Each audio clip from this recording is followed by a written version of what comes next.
Luna Yoga mendapat kepercayaan menerapi Pak Suharto, Menteri Bappenas saat bulan puasa. Beliau mengalami bahu beku atau frozen shoulder. Tahapan terapi dilakukan dengan metode 6T. Dimulai tes awal, terapi nafas, terapi pose cakra, terapi tekan, terapi relaksasi, dan tes ulang sebelum dan sesudah.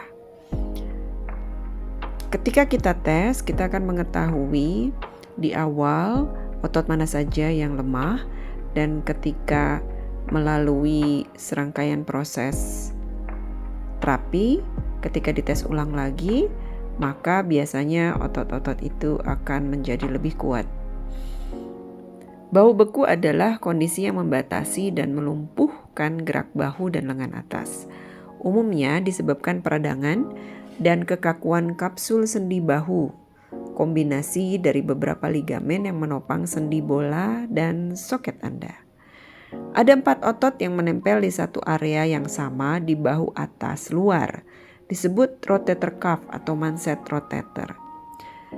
Nah, bahu beku ini adalah tahap pembekuan yang terjadi ketika ada cedera di 4 otot tadi yang didiamkan terlalu lama. Salah satu sebabnya bisa jadi karena pembiaran di cedera salah satu 4 otot tadi, atau bahkan semua otot tadi. Seseorang akan mengalami rasa sakit yang memburuk selama beberapa minggu hingga berbulan-bulan, serta kehilangan kemampuan untuk menggerakkan lengan secara bertahap. Jadi rentang geraknya semakin lama semakin berkurang. Kondisi bahu beku bisa dilihat dari gejalanya berupa gerakan khas yang sangat terbatas, mulai dari kemampuan memutar lengan ke samping, menjangkau ke belakang, dan mengangkat lengan ke atas kepala. Tidur pun seringkali sangat terganggu akibat rasa sakit dan pembengkakan. Dan tugas sehari-hari seperti berpakaian, mengemudi bisa menjadi tantangan.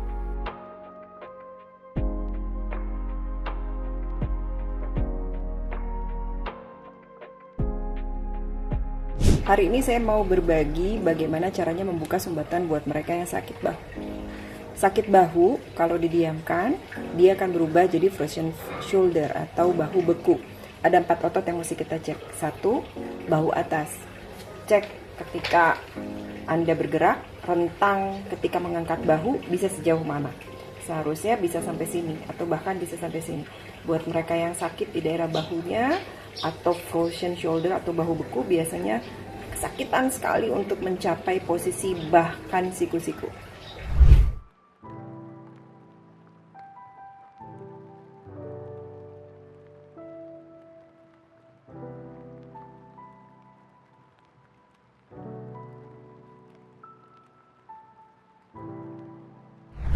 Yang kedua adalah bahu bawah.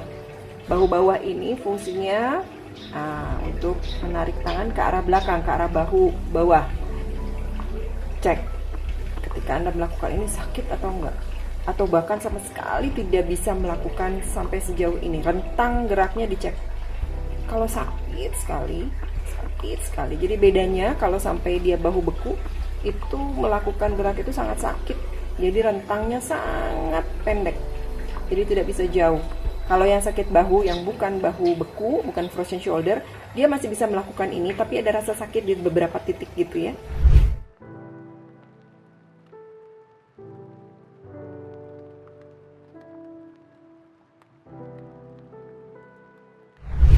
Yang ketiga adalah otot yang ada di bawah skapula, gitu ya. Jadi di dalam nih. Jadi kalau skapula itu, tulang skapula itu kalau di luarnya ada otot bahu bawah, di dalamnya ada yang namanya subscapularis. Nah, dia memang ototnya di dalam ya. Jadi memang kalau ditekan tuh baru dia kerasa sakit. Nah, untuk ngecek apakah otot itu kena atau enggak, ngeceknya gini. Lalu bawa nih belakang. Telapak tangannya ya, jadi jangan jarinya aja, tapi semua telapak tangannya sama tangannya sampai pangkal lengannya. Nah, ketika melakukan ini kalau terasa sakit atau sama sekali susah payah untuk menggerakkan, berarti itu bahu beku. Tapi kalau bahu biasa, bukan yang bahu beku, jadi tidak ada penempelan atau perekatan di daerah bahunya ya, dia masih bisa melakukan ini, tapi terasa beberapa titik sakit di sini gitu ya. Tapi kalau yang bahu beku atau frozen shoulder itu biasanya ketika melakukan naik ini dia struggling banget, susah payah gitu ya.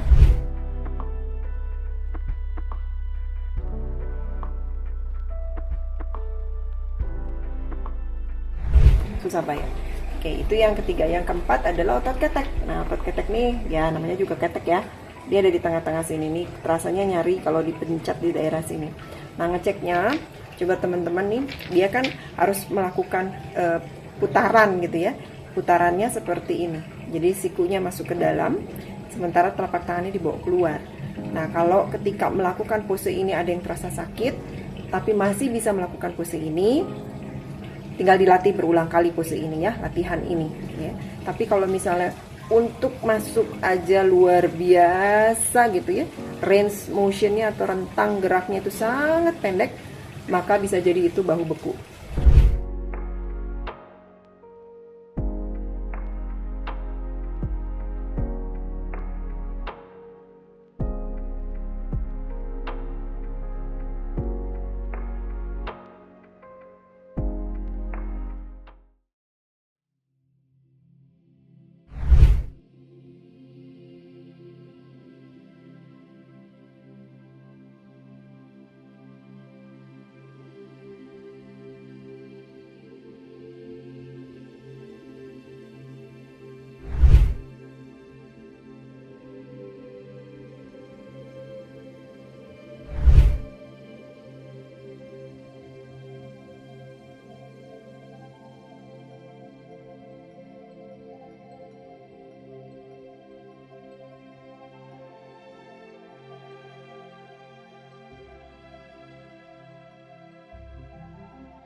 Terapi untuk bahu atas. Bahu atas biasanya berkaitan sama leher. Jadi leher dan bahu kita terapi bersama. Tangan yang sebelah kiri ada di kuping. Kita mau membuka sumbatan di leher bahu sebelah kanan. Miring dan tunduk, lalu telapak tangannya dibawa ke depan. Lalu kita bawa dengan nafas. Tarik nafas, buang nafas, tarik ke belakang, tundukkan, miring, tarik jauh. Tarik nafas, tidak ada yang diaktifkan, buang nafas, tarik jauh. Lakukan nanti sebaliknya. Telapak tangannya ke depan, lalu bawa ke belakang, jauhkan bahu. Tarik keluar, setiap buang nafas. Tarik nafas, tidak ada yang diaktifkan, buang nafas, tarik keluar. Tarik nafas, tidak diaktifkan, buang nafas, keluar. Setiap tarik nafas, bawa cahaya. Setiap buang nafas, bawa fokus energinya ke leher, bahu. Lalu tahan posenya, tetap bernafas. Semakin dalam nafas, rasakan kelegaan. Lalu ini Ini untuk bahu atas ya. Ini biasanya kerasa sampai lengan atas. Lalu tunduk pandangannya ke ketiak.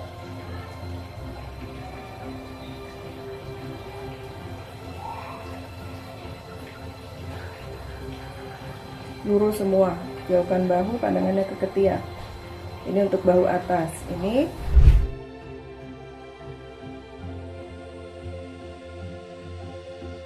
lalu untuk daerah bahu bawah, ini biasanya sama belikat juga ya. Pakai pose ini, panjangkan punggung, jauhkan bahu, ikat, tarik ke belakang. Lalu miringkan lagi kepalanya ke kanan, tunduk. Atau sebaliknya. Nah, biasanya setiap titik, setiap orang tuh punya titik yang berbeda-beda untuk rasa sakitnya ya. Ada yang kalau dimiringkan ke kanan dan tunduk lebih terasa, ada yang kalau miring ke arah sebaliknya lebih terasa. Maka carilah titik yang menurut Anda paling bisa dinikmati rasa sakitnya.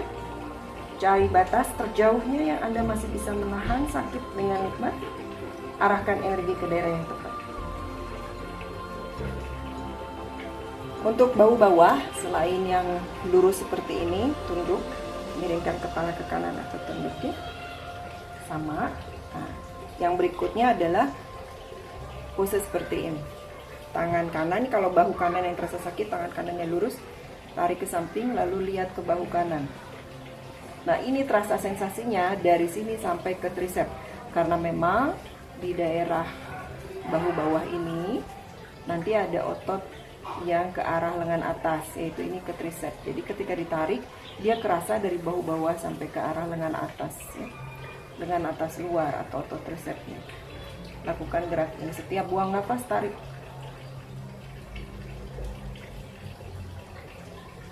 Nah, berikutnya kalau untuk bahu bawah, termasuk juga untuk daerah subskapularisnya, kalau kita mau benerin yang kanan, maka kanannya yang di atas ya.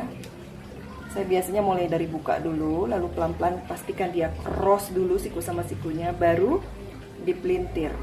Jauhkan bahu, ingat, jauhkan bahu supaya otot bahu bawahnya tuh kena, subskanya juga kena ya, subskapularisnya. Tarik nafas, buang nafas, jauhkan bahu, squeeze siku tangan, rasakan punggung belakangnya membuka ya. Tarik nafas, buang nafas, squeeze siku tangan. Lalu bawa ke atas, sikunya bawa ke atas lagi, tarik nafas, buang nafas, squeeze siku tangan. Turun ke bawah, dagu dada, tarik nafas, buang, squeeze lagi siku tangan. Lakukan satu pose 3 nafas. Sekali lagi, baca jarak atau rentang dari geraknya. Karena setiap orang punya batas yang berbeda. Nah, kalau buat mereka yang susah payah untuk melakukan pose ini, mau lakukan seperti ini boleh. Mau lakukan tanpa diikat pun boleh seperti ini ya. Ya, lakukan saja seperti ini, boleh. Ya, lakukan sejauh yang Anda bisa. Ini untuk daerah bahu, nih, bahu bawah ya, sama bahu atas. Jauhkan bahu, twist. Tundukkan kepala. Twist. Ini terasanya dari bahu bawah, bahu atas, bahkan sampai lengan atas kalau tricepnya memang kena juga ya. Ini lihat jaraknya, ini berjarak siku-siku, ini juga berjarak panggulnya. Untuk bahu bawah dan bahu atas, tarik nafas, buang nafas, twist, lihatnya ke arah sisi luar ya. Berarti ini kalau tangannya kiri yang di dinding, maka hadap mukanya ke kanan.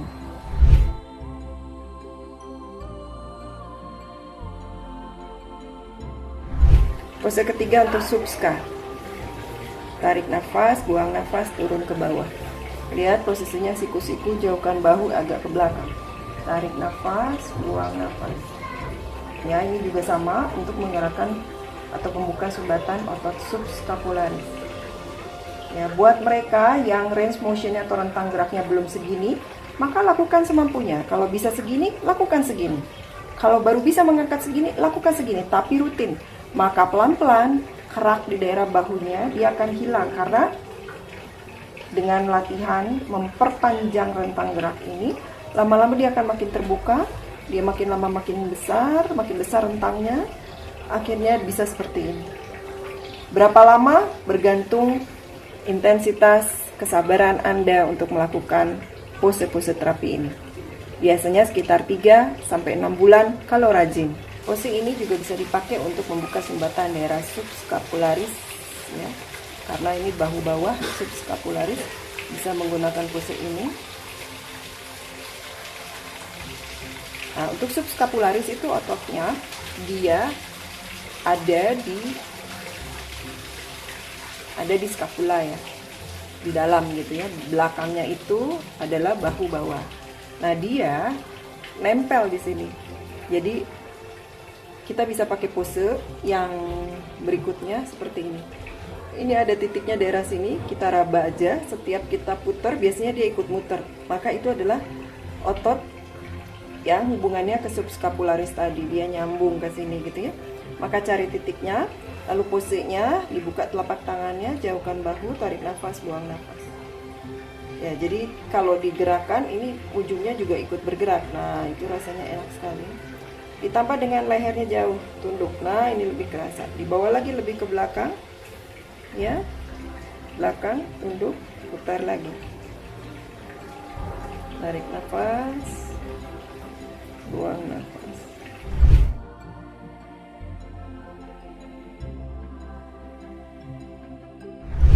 Untuk otot ketek ini khas banget ya, karena kita pengen ngarah di daerah sini. Ini sebenarnya posenya bisa untuk otot ketek, bisa juga untuk narik bahu bawah sama bahu atas. Nah, kena semua.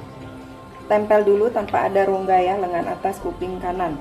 Kalau kita mau membuka sumbatan di bahu kanan, bahu atas, bahu bawah, otot ketek, jauhkan bahu, panjangkan punggung, tarik nafas, buang nafas.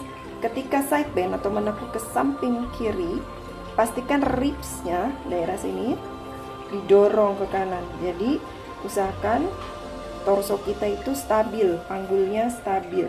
Jadi bukan begini ya. Jadi panjangkan punggung, jauhkan bahu dulu, ribsnya yang didorong supaya kerasanya di daerah situ ya. Jadi bukan pinggang. Panjangkan punggung, jauhkan bahu, ribsnya dorong. Pandangannya ke ketiak yang mau disembuhkan. Jauhkan bahu. Biasanya ini lebih terasa di daerah bahu atas ya. Bahu atas, leher. Tarik lagi, dorong lagi. Nah, ketika didorong, tarik lebih jauh, maka nanti mulai ini yang terasa.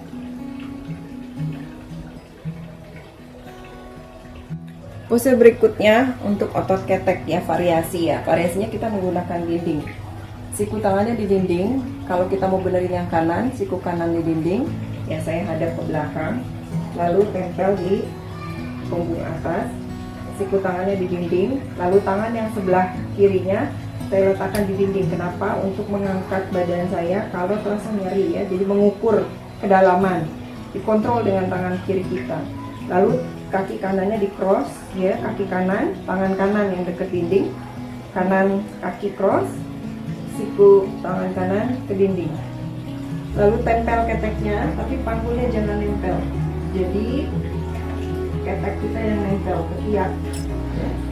Karena kita mau benerin teres minor ya, otot itu. Lalu pandangannya ke tiak. Jauhkan bahu dari telinga supaya terasa di bahu atas sampai ke otot ketek kita.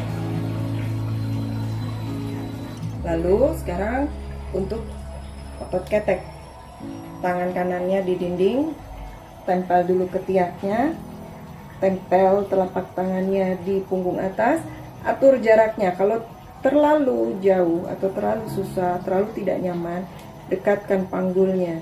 Tapi tetap poinnya ke tiak yang nempel, panggulnya jangan cross. Tangan kiri di dinding, kaki kiri yang cross. Tangan kanan kontrol, kalau sakit angkat dengan tangan kanannya ya. Pandangannya ke ketiak, jauhkan bahu, nikmati rasa sakitnya. Bila ada, arahkan energinya ke titik yang sakit.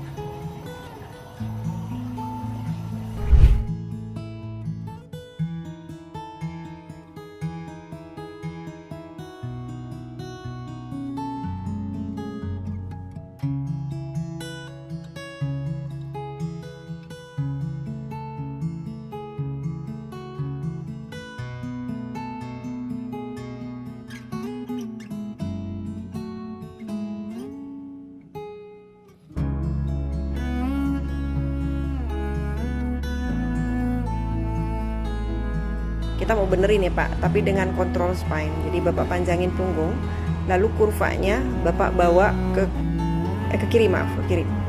Bukan kepala, kurva spine. Bukan kepala, kurva spine.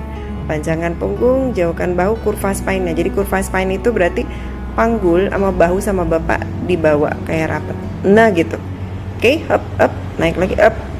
Turun lagi. Bukan bahu ya Pak, tapi dikepit ya. Jadi spine yang Bapak rasa berubah. Oke, lagi ya. Tarik nafas, Bapak relax. Buang nafas, panjangin punggung. Kurvanya, jadi kurva yang tengahnya dibawa ke sana. Nah, good. Yes. Tahan ya Pak.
Alhamdulillah setelah latihan perdana karena ya ada beberapa hal saya mesti memahami kembali posisi spine saya, kemudian untuk memperbaiki seluruh postur saya, mungkin yang secara kumulatif ya dengan berangkatnya usia juga itu kan pasti ada deviasi, ingin dikembalikan lagi.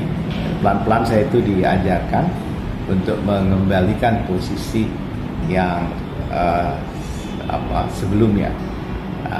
Memang kunci di sini itulah kesabaran, pelan-pelan, ya, bertahap, dan tetap semangat. It's okay, feel good, gitu. Enak. Makasih ya Pak. Makasih. Pak Suharso selama terapi punya keinginan kuat untuk sembuh dan percaya bahwa lewat nafas dan pose yang tepat problem bahu beku bisa disembuhkan. Proses terapi bergantung kebutuhan. Paket perdana dengan 4 kali pertemuan ditambah dengan intensitas berlatih mandiri di rumah adalah kunci proses kesembuhan yang cepat. Pak Suharso punya niat sembuh yang kuat. Ikhtiar ditambah dengan persona yang kuat, kulit tebal, dan tidak takut menghadapi hambatan. Selain personanya yang kuat, beliau senang dengan hal-hal yang bisa dilakukan sendiri. Selama proses terapi, saya bisa merasakan kehadiran persona itu ketika melihat beliau berusaha betul mau mencapai batas menerima dan menikmati rasa sakit, sampai merasakan kelegaan lewat nafas secara perlahan tapi pasti. Beliau itu smart dan cermat. Layak betul karakter itu dimiliki seorang menteri. Terapi hari ini membuat saya bahagia karena hasil yang luar biasa, maksimal dari terapi yang pernah saya lakukan bersama seseorang yang punya problem frozen shoulder.